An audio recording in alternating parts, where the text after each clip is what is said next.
circling back on the Q3 deliverables. So when you say here doon sa professional, may word ka dyan which is deliverables, which is in the context of what?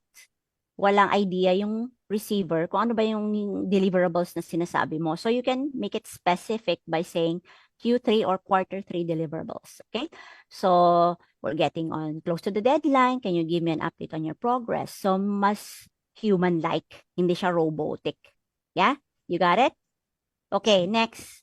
Would you like to read the next one? Who wants to read the next one? Wala. Raise your hand if you wanna read. Wala Ayaw po magbasa. Next nakalagay po, po. hindi naman mabasa, ma'am. Wala po, Madam Blanco. Ha? Sino gusto Yun. magbasa ng next one? Ako na. Sige. Discrepancies have been identified in the report. Okay, to make it human.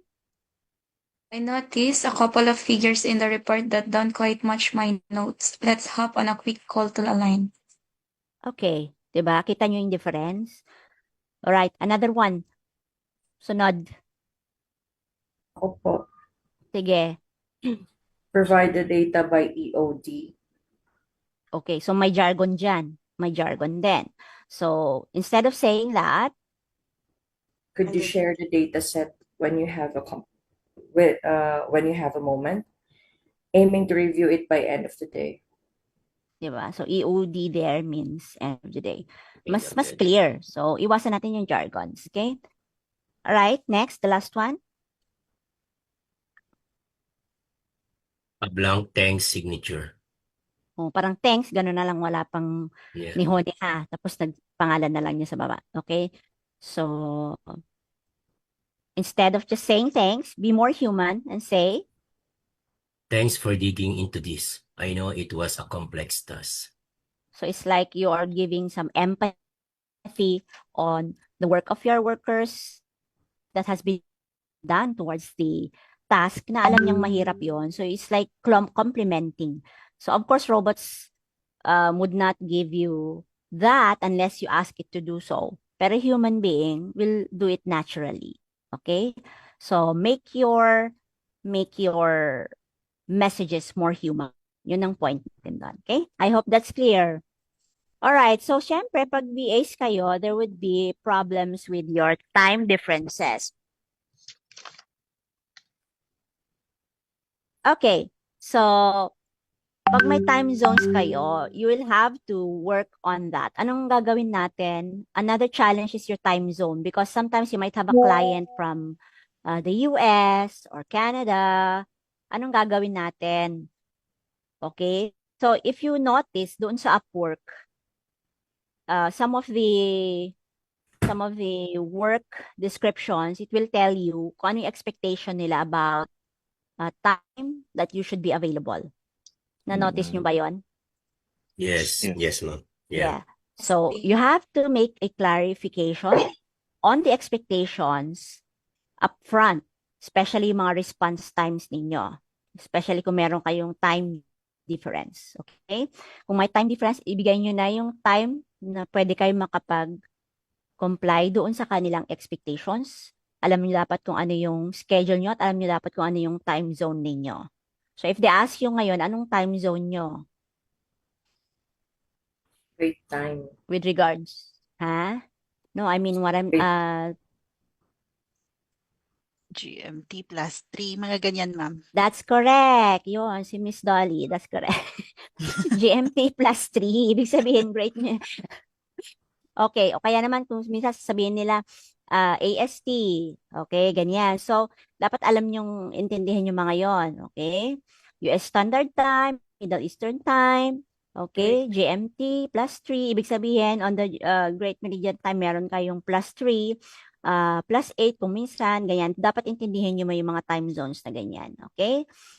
So, I'll give the challenge to you to work on those para makita nyo yung differences, especially if you have client from Europe, from Africa. So, i-check nyo na kung ano yung kanilang mga time zones, comparing it to your time zone. Okay? Para hindi magka-communicate. And also, I'd like to let you know, if in case you don't know, sa Europe, what they do is, specifically in the UK, pagka nag-change yung season, they are adjusting their clock. Mm. Did you know that? Yes po. Yes po. Sa wife ko Okay. sa Germany, +2 sila ngayon. Pag summer, Okay. +1 lang. Oo. Yes. So, kaya yan, ang problema namin kuminsan, if we're having a meeting with people from the UK, nagda-double check muna kami ng oras kasi kung minsan, ganun na nga. Tapos ano na ba ngayon? Ganyan. Ano nung season? Ganyan. So, kasi pag sinabi nilang 10, nag-a-adjust pala sila ng pinapaaga nila or pinapalate nila ng 1 hour pag nag-change yung So, you should be aware of that as well. Otherwise, magkakaroon ng problema sa time zones. Diba? Okay. So, now let's go to client communication. So, ano ba yung mga best practices with client communication? So, ano sa tingin nyo ang mas prefer ng client?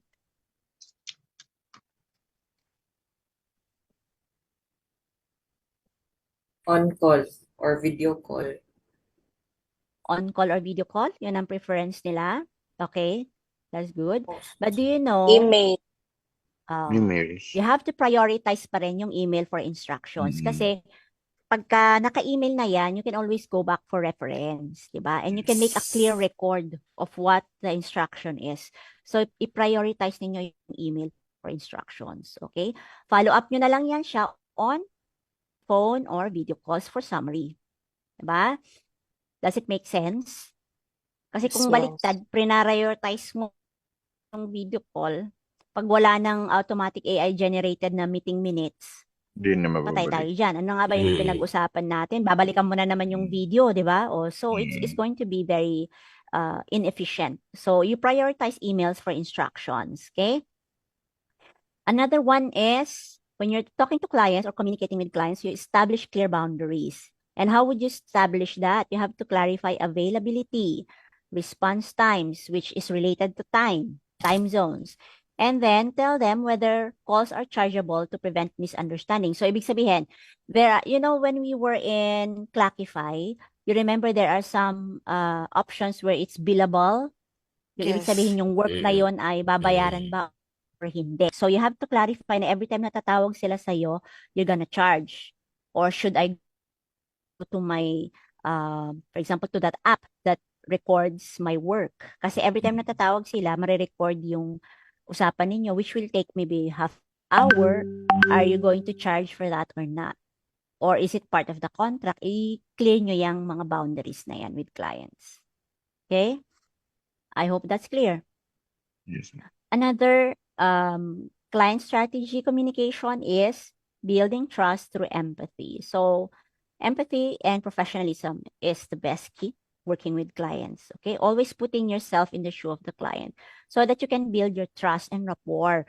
Para gusto kayo ng client and they would build a long-term relationship with you. They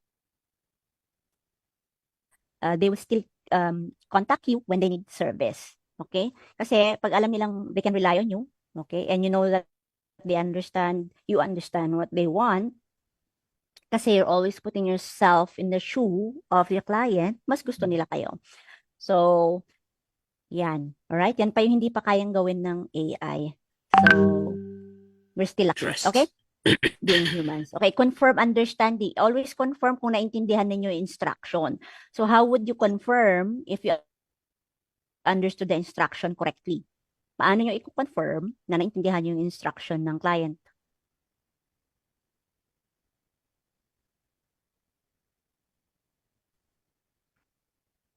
By asking.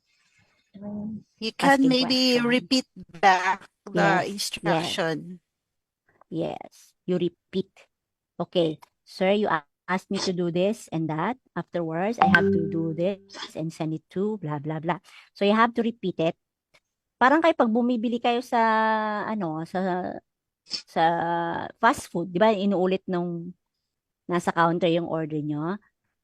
Kasi gusto niyang makita, ma-check kung tama yung pinunch niya na order nyo. So, ganun din. Meron ding order si client, uulitin nyo kung tama yung order niya.